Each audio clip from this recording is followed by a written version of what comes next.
Hello, a very good morning to all of you. 4th Feb the Hindu editorial में आप सभी का स्वागत है। सुबह के 8 बज चुके हैं, यानी कि आपसे बरखा मैम का मिलने का समय हो चुका है। चलिए, आई एम वेरी हैप्पी कि आप लोग सब इतने अच्छे से पार्टिसिपेट कर रहे हो सेशन में। बस एक छोटी सी गलती आपने कर दी। बताओ क्या? आपको कमेंट्स टोटल करने थे 220 और आपका कमेंट अभी तक सिर्फ 190 200 के बीच में ही है। 220 कमेंट्स इस सेशन पे मेंटेन रखिए, वरना मुझे लगेगा कि आप होमवर्क करते ही नहीं हो। और होमवर्क करते ही नहीं हो तो इतने अच्छे अच्छे वर्ड्स होमवर्क में देने का फायदा क्या है? सीख नहीं पाओगे, ग्रोथ नहीं हो पाएगी। ठीक है, सो जब आप कमेंट्स लिखते हो इसका मतलब है you are following to what I tell you to do, है ना? तो आप उसको फॉलो करते हो। तो मेरा मन करता है और भी चीजें, और भी एक्स्ट्रा वर्ड्स आपके लिए इंक्लूड करते जाएं।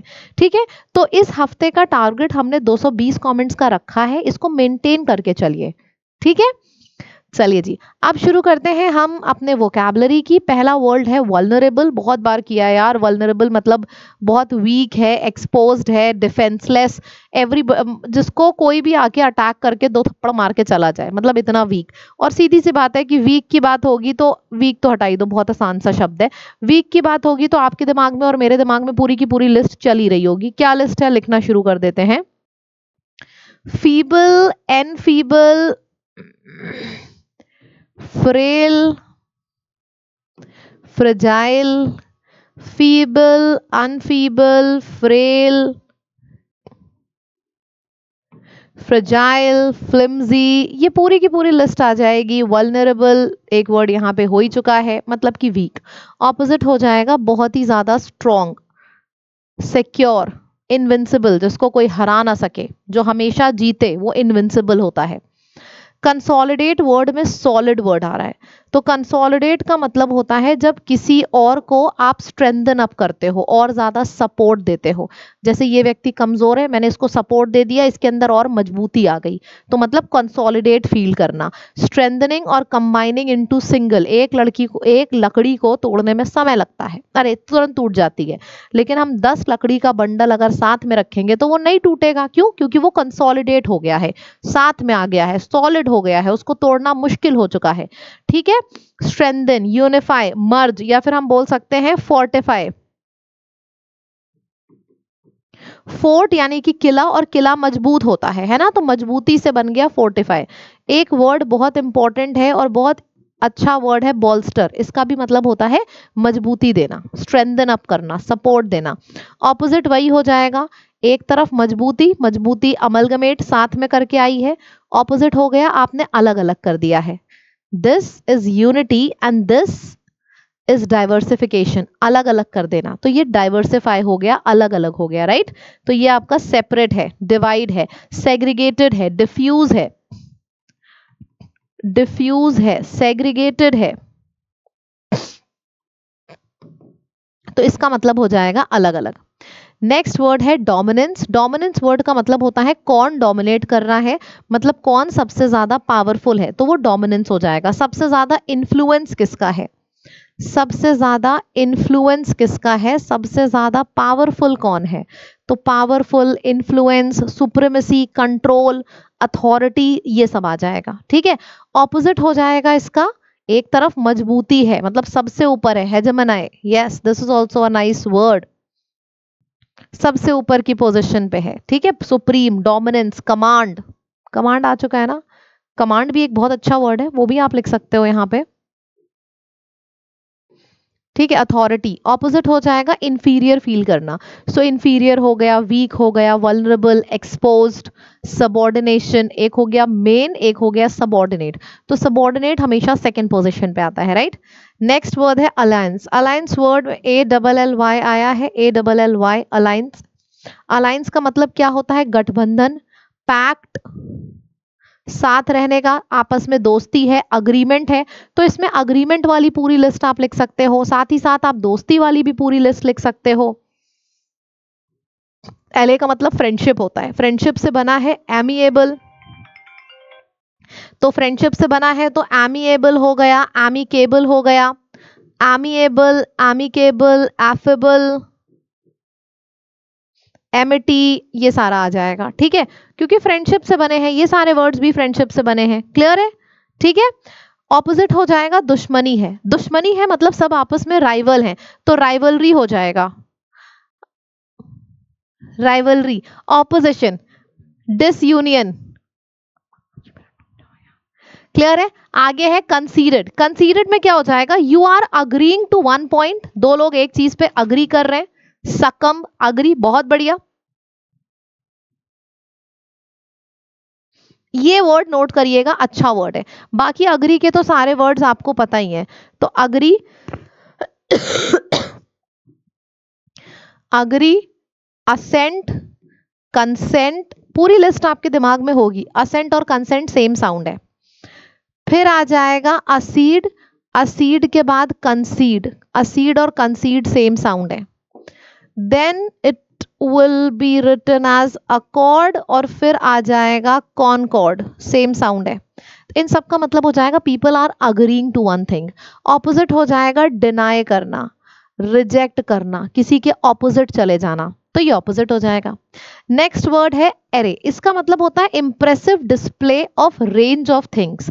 जैसे आप कहीं पे गए, परफ्यूम आपने ट्राई किया, उस बंदे ने 10 लिस्ट परफ्यूम की ही दिखा दी, अलग अलग वैरायटी, तो उसका मतलब हो जाएगा collection, arrangement, assortments, different variety, variety is also a word, ठीक है। ऑपोजिट हो जाएगा सब कुछ मेस हो चुका है, everything is in a very disordered position. Clear है, यहां तक सबको समझ में आ गया। आगे बढ़ा जाए, चलो परफेक्ट। आगे हो जाता है अटर। अच्छा, अटर का मतलब होता है कंप्लीट। मैंने बोला इसको अटर नॉलेज है, अटर नॉलेज है मतलब इसको कंप्लीट नॉलेज है, हर चीज की नॉलेज है। एब्सोल्यूट, एक्सप्रेसिव, क्वाइट, ऑल, इन सब का मतलब होता है कंप्लीट, पूरी तरीके से। कॉम्प्रिहेंसिव, कॉम्प्रिहेंसिव नॉलेज है मतलब हर चीज की नॉलेज है इसको। ऑपोजिट हो जाएगा पार्शियल, म्यूट, अनस्पोकन। चलो, फ्रेजल वर्ड है गिव द कोल्ड शोल्डर। भाई किसी को ठंडी थाली दो या फिर ठंडा शोल्डर दो, इसका मतलब है तुम उसको अवॉइड कर रहे हो, इग्नोर कर रहे हो, avoiding, ignoring someone. Kick to the curb का मतलब होता है rejecting somebody. Not worth a second thought, something not important enough to consider again. Not worth a second thought, तुम्हें लग रहा है कि मैं उसके बारे में दोबारा सोचूंगा, वो इतना इंपॉर्टेंट नहीं है मेरे लिए कि मैं उसके बारे में दोबारा सोचूं। So he is not worth a second thought. एक बार मतलब दोबारा तिबारा हम उन लोगों के लिए, उन चीजों के लिए सोचते हैं जो हमारे लिए जरूरी होती है, ठीक है। तो he is not worth a second thought. फिर है kick to the curb, you are rejecting something, abandoning something, तो यहां पे ये आ जाएगा, ठीक है। चलिए, मेक वंस ब्लड बॉयल, तुमने ना मेरा दिमाग खराब कर दिया है, गुस्से से एकदम आग बबूला हो रहा हूं मैं, मतलब कि बहुत ज्यादा गुस्सा कर देना किसी को। कांट स्टमक समथिंग, ये हमने कल भी किया था। कांट स्टमक समथिंग का मतलब होता है you are having strong dislike for somebody. Rubbing someone the wrong way, किसी भी काम को उल्टे तरीके से करना मतलब गलत तरीके से करना, रॉन्ग वे। और किसी भी चीज को गलत तरीके से करोगे तो इरिटेशन आएगी ही आएगी, ठीक है। चलिए, अब हम कर लेते हैं कॉन्फिडेंस बूस्टर। वल्नरेबल का मतलब वीक है, मेरे से पहले आंसर करके दिखाइए। कंसोलिडेट का मतलब होता है मजबूती देना, स्ट्रेंथन, सपोर्ट, परफेक्ट। कंसीड, असीड, इन सब का मतलब होता है बात को मानना। ऑपोजिट हो गया डिनाई करना। Which of the following is an antonym of the word utter, इसको अटर नॉलेज है मतलब इसको कंप्लीट नॉलेज है, एब्सोल्यूट नॉलेज है। अच्छा, ऑपोजिट हो जाएगा इसका, एक तरफ पूरी तरीके से, एक तरफ चुपचाप थोड़े तरीके से। रीडिंग कॉम्प्रिहेंशन है टर्निंग पॉइंट बीजेपी के लिए। चलो, क्या है टर्निंग पॉइंट? बीजेपी ने तख्ता पलट कर दिया है कहीं का। सबसे पहले इसका स्क्रीनशॉट लीजिए, मैं रीड करूंगी, मेरे साथ साथ आप भी रीड करना, ठीक है।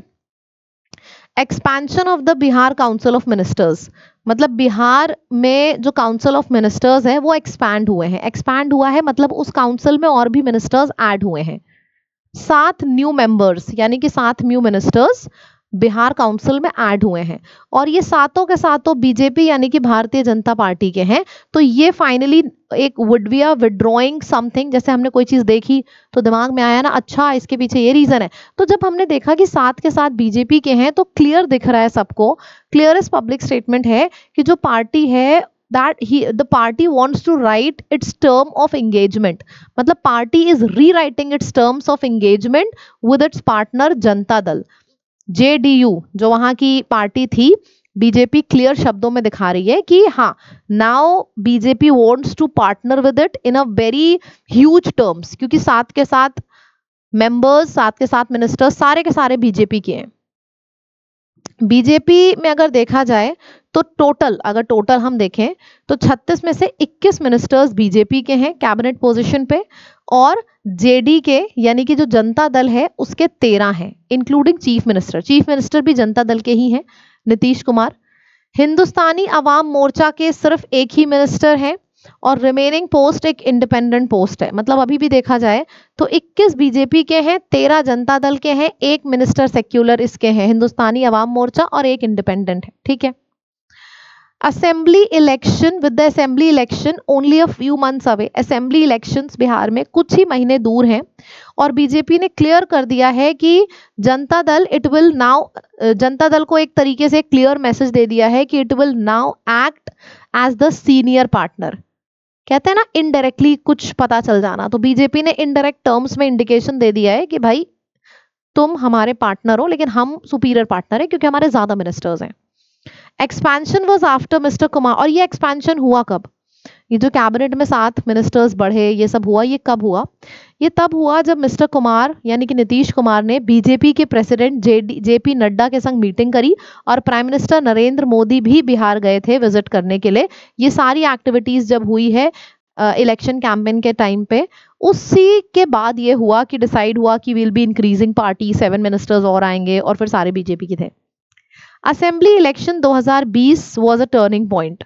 जो जनता दल है कंटेस्टेड 115 सीट्स। 2020 में जब इलेक्शंस हुए थे तो जनता दल के पास 115 सीट्स थी, लेकिन सिर्फ और सिर्फ 43 सीट जनता दल ने जीती, लेकिन बीजेपी ने 74 सीटें जीती 110 में से। ठीक है, मतलब 110 सीट के लिए इलेक्शन लड़ा बीजेपी ने और 74 सीटें जीत ली, और जनता दल ने 115 सीट के लिए इलेक्शन लड़ा और सिर्फ 43 जीत पाए थे। 2020 टर्निंग पॉइंट था। Partners flipped their position with in the alliance, partners flipped their position, मतलब कहते हैं ना कि पहले जनता दल के पास कम था, बीजेपी के पास ज्यादा था, फ्लिपिंग द पोजीशन, एक दूसरे की जगह पे आ जाना। Now the BJP emerging as the senior partner after playing a supportive role to Mr. Kumar for nearly 4 decades. अभी लगभग 4 decades के बाद ये हुआ है कि जो BJP is going to play the role of a senior partner. जो जनता दल के नीतीश कुमार हैं उनके पास कम सीट्स हो गई है, देख सकते हो आप डेटा पूरा ऊपर से लेकर नीचे तक। ये 2020 का डेटा है, ये अभी का डेटा है, जिसमें से 7 मेंबर्स अभी जो आए वो सारे बीजेपी के थे। जनता दल के पास 13 हैं, और इंक्लूडिंग चीफ मिनिस्टर, और बीजेपी के पास 21 हैं 36 में से। तो डेटा क्लियर है मतलब टर्म्स में यहाँ पे। अब इस क्वेश्चन का आप आंसर करें और मुझे बताएं क्या होगा करेक्ट आंसर। सभी लोग बताएंगे। What is the primary significance of the recent Bihar Council of Ministers expansion? Primary significance क्या है? बीजेपी विलिंगनेस टू कंटेस्ट नहीं, it स्टैब्लिशेस the Janata Dal as the dominant party in the alliance. It shows that the BJP is positioning itself as the senior partner in the alliance. So this is the thing, ये वाली BJP वाली, ठीक है। चलिए, ये BJP को senior partner दिखा रहा है ना, क्योंकि बीजेपी के पास ज्यादा सीट्स हैं। नेक्स्ट है क्वेश्चन नंबर 2, इसका आंसर जल्दी से कमेंट सेक्शन में करके दिखाएंगे सभी लोग। Why did the BJP allow Nitish Kumar to remain chief minister despite winning more seats than Janata Dal in 2020? To remain stability in the state government to prevent backlash from the extremely backward classes. 2020 में BJP के पास ज्यादा seat थी, फिर भी उसने नीतीश कुमार को क्यों allow किया कि वो बने रहे सीएम? ये रीजन है क्योंकि वो बैकवर्ड क्लासेस से बैकलैश नहीं चाहता था। ये 2020 का है, सेकंड पैराग्राफ में था। तो दिस इज इट, यहाँ तक हमारा पूरा हो चुका है। ये आपका होमवर्क है। होमवर्क में से अगेन आई रिपीट, जितना ज्यादा आप आंसर करते हो उतना ज्यादा मेरे पास थॉट आता है कि मैं आपको और भी चीजें दे पाऊँ, ठीक है। तो प्लीज जरूर कमेंट करिएगा, कोशिश करिए 220 से ऊपर हम इस हफ्ते पूरा मेंटेन करके चले। 11 बजे मेरा लाइव सेशन है, सब लोग अटेंड करिएगा। और आप में से जितने लोगों को भी एसएससी या रेलवे के बैचेस में एडमिशन लेना है, use this code lab, app पर जाइए, लाइव कोर्सेज पे जाइए, वहां पे आप एडमिशन ले सकते हो, ठीक है। वीडियो अच्छा लगा तो चैनल को जरूर सब्सक्राइब करिएगा। आपसे मुलाकात करते हैं फिर से कल सुबह 8 बजे। And do not forget to share the video with your friends. Bye bye.